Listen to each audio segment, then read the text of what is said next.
You have probably experienced this before. You arrive somewhere you know very little about, only to be completely captivated by it. That is exactly how we felt when we visited Santa Margherita.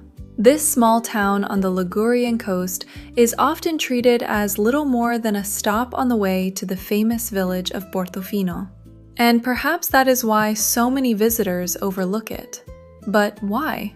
We'll reveal why and share our final verdict at the end.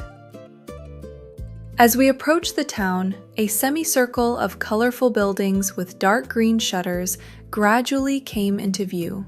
Their facades are decorated using trompe-l'oeil, an artistic technique that creates the illusion of three-dimensional architectural details.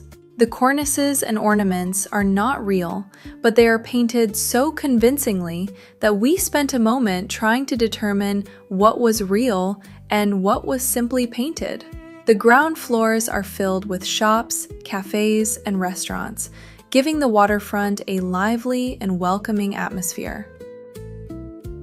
The buildings stand closely together, while large villas rise above them farther from the town center. Palm trees and yachts line the harbor. Santa, as the locals call it, was formed by the merging of two fishing villages, and even today, it retains a unique blend of traditional fishing town character and elegant seaside architecture. When we arrived at Molo Maloncello, we were welcomed by a statue of Saint Margaret of Antioch, the town's patron saint. Facing the sea, she symbolically watches over the ships and sailors. Along the waterfront promenade, there is also a monument to Victor Emmanuel II, the first king of a unified Italy, as well as a fountain dedicated to Christopher Columbus. We had already spotted Castello di Santa Margherita from the sea.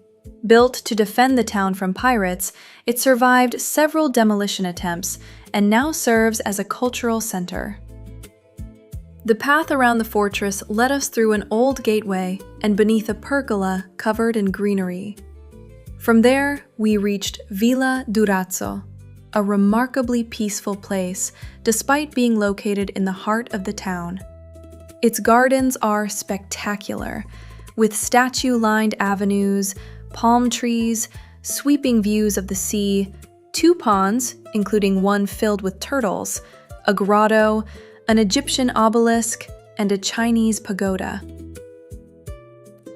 The villa itself was equally impressive.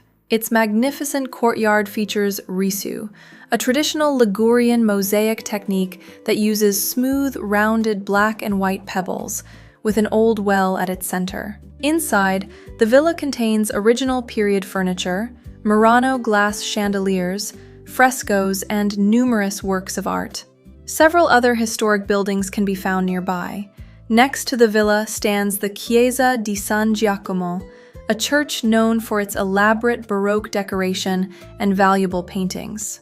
When we stepped outside, we were greeted by a beautiful view of the town, the harbor, and the Gulf of Tigullio.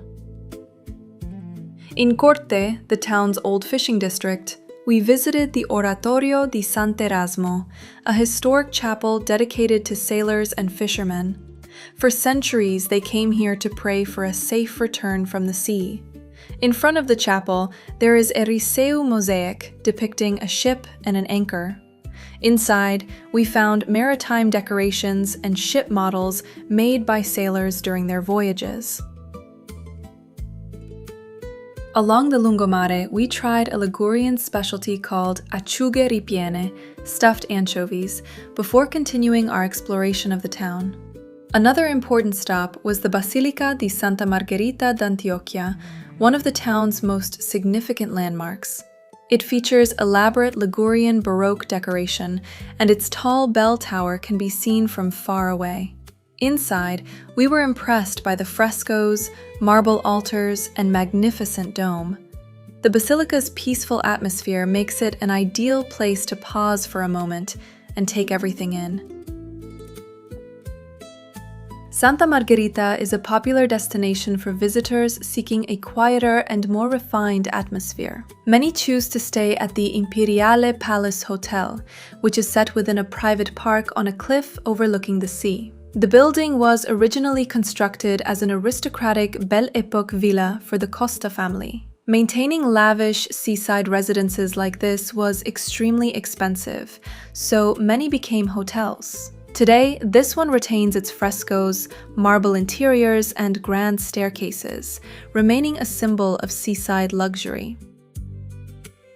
The heart of Santa Margherita is Piazza Martiri della Libertà, the town's living room, where generations of local families create a peaceful yet lively atmosphere. Our final verdict? Santa Margherita genuinely surprised us. We fell in love with its atmosphere, its beautiful views, and the feeling of having discovered a place that many travelers simply overlook. For us, it is not merely a stop on the way to Portofino. It is worth a trip to the Ligurian coast in its own right. And that is exactly why it was so difficult to leave. But our journey had to continue, this time on foot, following the Ligurian coastline all the way to the enchanting village of Portofino.